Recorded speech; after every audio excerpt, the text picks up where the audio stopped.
Hello. This video is going to be walking through the vendor import. In my eyes, this is the second most important import you can run, second to the catalog. And the reason why is because you use vendors so much within JobTread. In reality, so much within your jobs, right? From the assigning tasks on the schedule to sending bid requests, hopefully, to POs, and then logging your actual costs. In all those cases, you're having to identify which vendor. You can create them on the fly, but again, we're trying to make life easier here by importing those ahead of time. And then down the road, when you have individual kind of new subs and suppliers you're working with, then you can create those and add them into your overall database. So we're going to dive straight into it. But before we look at the actual import, I just want to explain the structure of a vendor account. It's very similar to a customer account, but in reality, oftentimes you're only logging maybe just the name. Even if you just want to put in Home Depot here, a lot of times you don't have to track the contact information if you don't want to.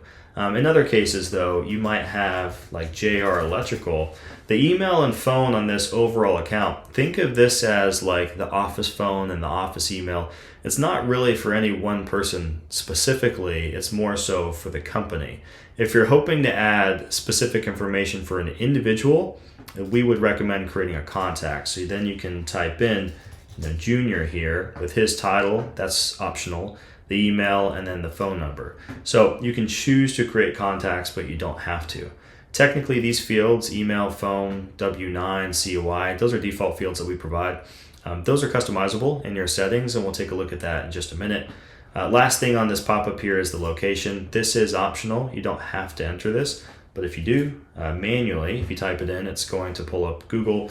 Just click on it when you find a match, and then you can create the vendor account.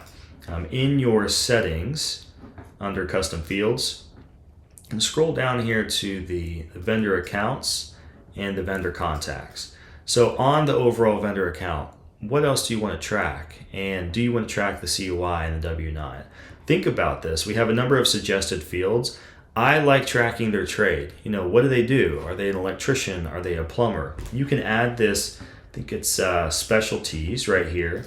And this is going to be all kind of these various trades. This is not going to be inclusive of all the trades, of course. So if you need to add on here like drywall or sheetrock, then you can scroll to the bottom and add a bunch of new options. You don't have to use one of our suggested fields. You can create new fields on the fly as well. So new custom field, it's going to ask you for the type of input you're hoping to track. In this case, for something like their trade, I'll do a pick list, trade, and then again, electrical, plumbing, HVAC. And I'm just hitting enter on my keyboard to create this. Countertops, cleaning, all the things that you use for these projects, create that field. And that's going to become something that we can start tracking for that vendor. And then eventually we can go one step further. We could go create custom views for like all of our electricians and plumbers and so on.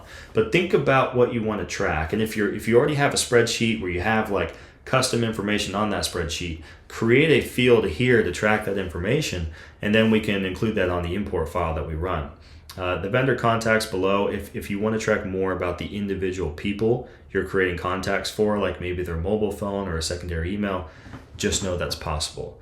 But if you go back to the vendor list and we click the import button in the top right, start by downloading this spreadsheet. This will bring in a blank spreadsheet with the correct headers.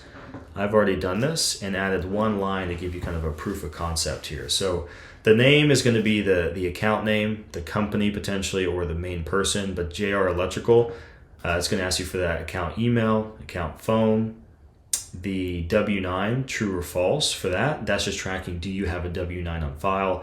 Whenever you create the vendor account, you can upload that into the file section there. The COI expiration date, the primary contact name, again, that's the main person you're working with. Their title, that's optional, you don't have to include that.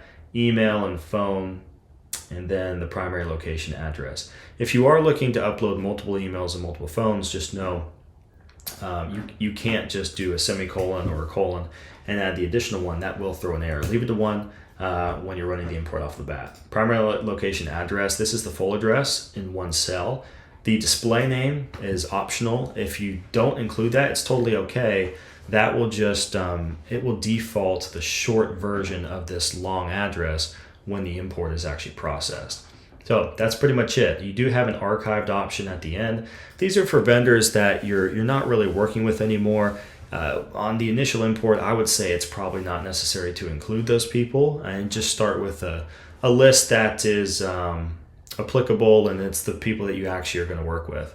One thing I just thought of too, a really good idea that you might want to think about as far as custom fields go, a star rating. So rating kind of your trust of that particular trade. And then this is a separate video. We can create a view of all of your different trades lumped together, sorted by that trade first, and then a secondary sort by the rating. So you could have like all your electricians, then it would be, ranked by your trust level with them. So it's a really good idea. I really like that option. So something to think about. But if you did have those custom fields, those would be included on the export that you ran from JobTread, and then you could populate those here.